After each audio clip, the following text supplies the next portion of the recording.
you know, you sparred, you was knocking the spar partner out. Now I'm gonna put you in the ring with Mike Tyson. Now I'm gonna put you in the ring with Muhammad Ali, and you're gonna get the belt. No more sparring.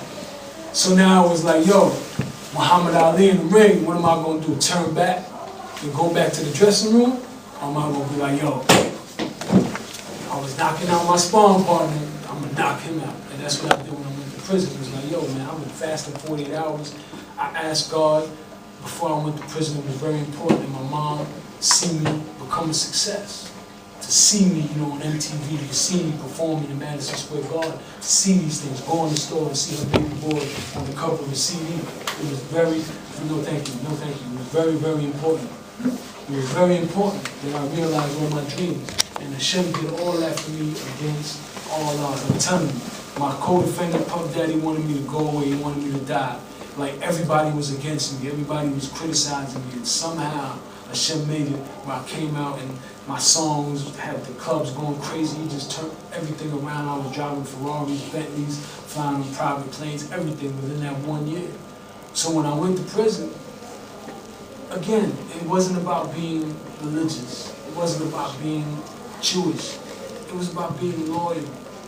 I was praying, I was fasting, I was being shown grace, all in the convent with a Kodesh bowl. What now? It ain't going my way, so I'm not praying no more. Boo-hoo, boo-hoo. Nah, doesn't work like that. Loyalty, there's a saying in the streets, loyalty is royalty. So if I'm loyal to a man, how am I going to be loyal to the person who just literally took me through the Red Sea? You dig? So for me, going to prison was just a crowning of who I already was. I already was doing it on the street. This was obviously, like, you know, this was Muhammad Ali. And I knew once I defeated this, I'd be the champ. And like I said, the day I walked out of prison, I had everything I ever dreamed of. And I mean, I'm still fulfilling that dream, but just to be here, sitting here, talking to you guys, after all I've been through, I could have died in prison. You know, so it was really just me being who I was. Having a challenge and me saying, you know what, nah, I'm gonna keep going. Sorry to be so long. I'm just gonna get this guy right. Just where in Brooklyn are you from? Flatbush, Church Avenue, East 18th. I used to live in Crown Heights. I grew up, maybe when I first came to Brooklyn, like when I was 7 or 8, I was on Winthrop in Hawthorne, Kings County Hospital. Were you ever exposed to the Bible things there at all? I was, you know, like, I mean, I saw guys walking with long beards, but I was like, yo, what is he? He's Santa Claus? Like, and they didn't apply to me. But just to show you how, you know, I was telling Jeff this, you know, Jeff, my man, me and Jeff be rolling. So I was telling him earlier, it says in the books, it says that at 13 you become a son of the congregation, right? At 13, through my whole life, I was always surrounded with Yiddishkeit. Again, I came to Brooklyn, Crown Heights. I ain't know, but Hashem put me there. When I moved, where did I move? Midwood. Midwood is another big, you know, frum community. You got, you know, women, hair covered, dudes walking, sit, pays, everything. At 13, I was a troubled kid, and you know, my mom, not religious, everything messed up. Hashem took me, put me in a boys' home. Where? In Muncie. You know, at 20, after my record deal, million record sold, I'll go to prison. Where I go to prison? A place called Woodburn. Where is that? That's the summer home for all the Yiddish kids. That's where everybody from Borough Park and everywhere, that's where they come. So my whole life, he had me surrounded with the assets. Let me just take her, because I answered you before, let me just take her. How do you feel about like the negativity with like snitching and how like rappers portray snitching? What do you personally think about that? Like, have you ever rapped about how it like should be not viewed as such like a negative thing? Or? Well, let me explain to you what let me explain to you the dynamics of it, right? The Torah says not to be an informant.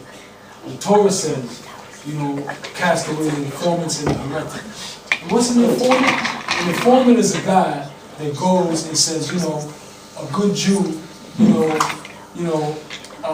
Matter of fact, an informant is a guy that goes to the Nazis and say, yo, a Jew goes to the Nazis and say, yo, there are Jews hiding over there. Just don't kill me, and I'm gonna tell you where the Jews are. That's a snitch. That's an informant.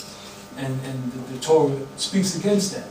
You know, a snitch, where I'm from, is a guy that sells drugs, but when he gets caught with drugs, he tells the agents where everybody else is selling drugs. He's not doing that because he's a good guy and he wants to get the drugs off the streets. He's doing that so he don't go to jail. That's a snitch. You understand? A woman who gets a car broken into, a guy who gets punched in the face, walking home from college and calls the police, that's not a snitch. He's a regular guy, and you know, he's doing what regular guys do. But a guy that walks around with a gun and he shoots people, but he gets shot, and then he goes to court and he testifies, not about the people that he shot, the people that he killed, but the guy that shot him.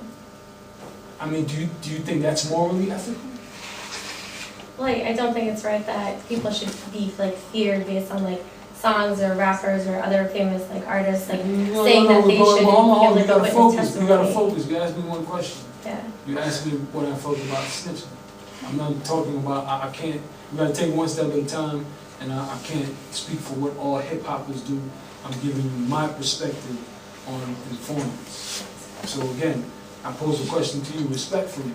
Do you feel it's morally ethical, you know, for a person that, you know, wants to get other people in trouble just to get themselves out of trouble?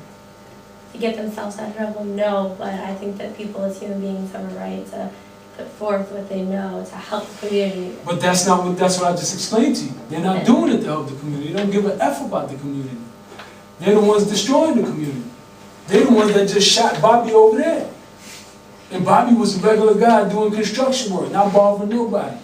But Bobby looked at his girl wrong, so he shot Bobby in the foot. And Bobby went to the cops. Bobby's not a snitch. Bobby's a good guy. I'd have probably helped Bobby. I'd have been like, yo, Bobby, where you at? And then I'll go shoot him, and then you know what he does? He go and tell the police, Shynes shot me. But the only reason I shot him was because he took advantage of Bobby, who was a regular guy. So you're telling me that's morally ethical?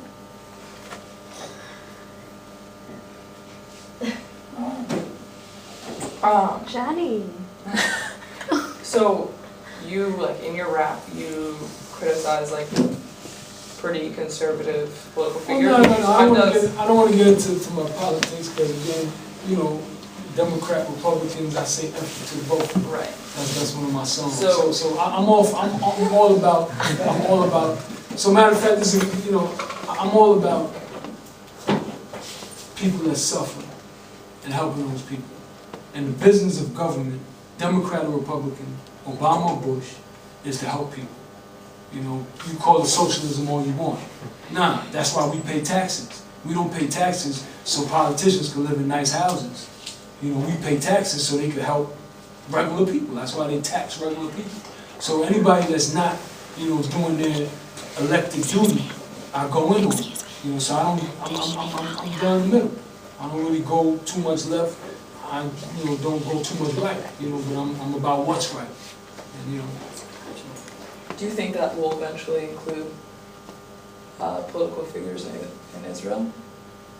If they're... Not right now. Not right now. You know, I mean, definitely, I'm gonna start speaking out on the soldier that's in. Do it. Just do it. Yeah, do it. I'm going to do an interview this week. They deserve it. Do right it. at in front of the Prime Minister's place with his picture, and because I do a blog for MTV, I do a lot of things. I'm about to go on a big press run, and I'm going to make sure I talk about that. There's ways to do things. You know, right now, you know, I'm new on the block, so let me get situated first. Then I'm gonna start going in on all of them. You know, I'm gonna pick on America for right now. Can I get just somebody who didn't answer your question? I'm sorry. How do you balance being now? I'm still talking about. How do you balance being from and rapping Bad word. or being as religious? Nah, bad word, man. No, that's the problem. That's the problem. That's why so many kids and so many people, you know, reject Judaism. Because they feel, you know, it means it's going to be, you know, man pays, and it's going to be, you know, wearing sisters. You know, but so how do you balance your recording and it's just, Well, no, my recording in the background again was discussing explicitly.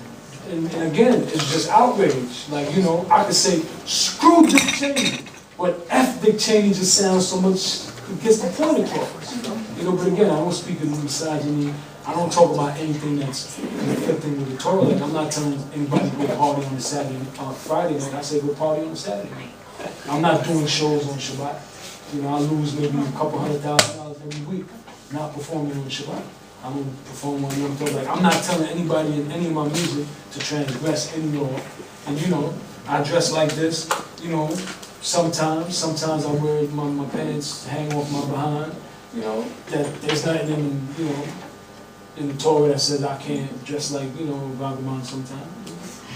You know, so I'm regular. Sometimes, you know, I wear a kippah like this. Sometimes I wear a kippah to the back, you know, like, you know, so that for me, that's how, you know, I have too much for it to be a conflict. And everything I have is from applying those sciences. Everything I have is from getting up at 6 in the morning praying. Everything I have is from being Shomer Shabbos. Everything I have is from being Shomer Bris. So I know, even though Rihanna's calling me, I know it's like, you know, if I go there, I know what's going to happen. So, you know, it's like, yo, man, I'm sorry.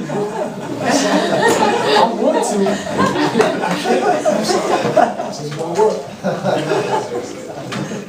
Do you feel like the time that you spent in prison and like all the hardships you went through there, do you feel like it made you more observant and made you think more about why you chose the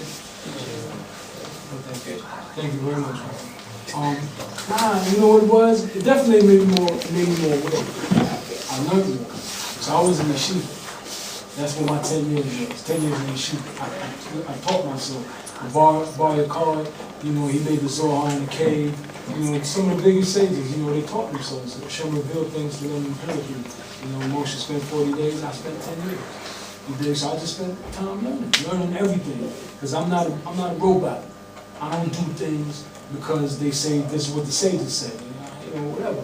That sounds good, but again, dude coming from where I come from, I want to know why. And then, all right, I'm going to read, I'm going to get all the information, and I'm going to make my decision at that point.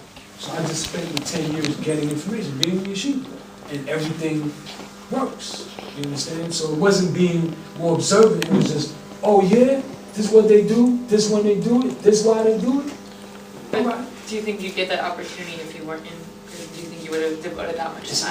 It's anybody's guess, man. I can't tell you. I can tell you I was pretty serious when I was on the street. I was fasting 48 hours. Not fasting 48 hours in a project, fasting 48 hours in Trump Tower in Columbus Circle, looking over Park Avenue, driving a Bentley. You know, I could do whatever I want to do. You know, getting on a private plane, getting on Gulfstreams, traveling all around the world, Beverly Hills Hotel, King George Hotel in France, like jet set.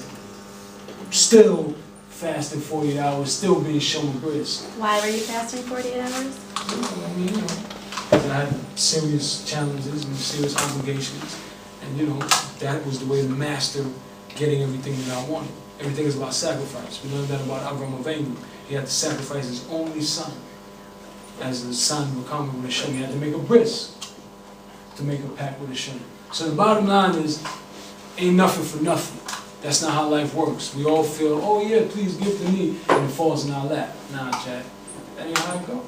You know, you can't come to college and go to class and sleep and wake up and the semester's over and you pass. Right? You gotta study. You know what I'm saying? You gotta yeah, I mean, you gotta study, you gotta put in that work. So for me, this was what was brought down to me is what I had to do to get certain things that I was trying to get accomplished. Because again, I didn't want my life to end up as what if, damn, what could have been. I don't like that. I like to succeed. I want to be powerful. I want everything that I could ever dream of. And whatever I got to do to get that, I'm going to do it. And it doesn't mean engaging in other things that don't correspond to my DNA. So these are things that I could do. You know, I couldn't do drugs. I couldn't, you know, go with what this dude was saying because, you know, that's not who I was. But I know I could fast. I could leave them girls alone for a minute. I could focus. And that's what boxers do.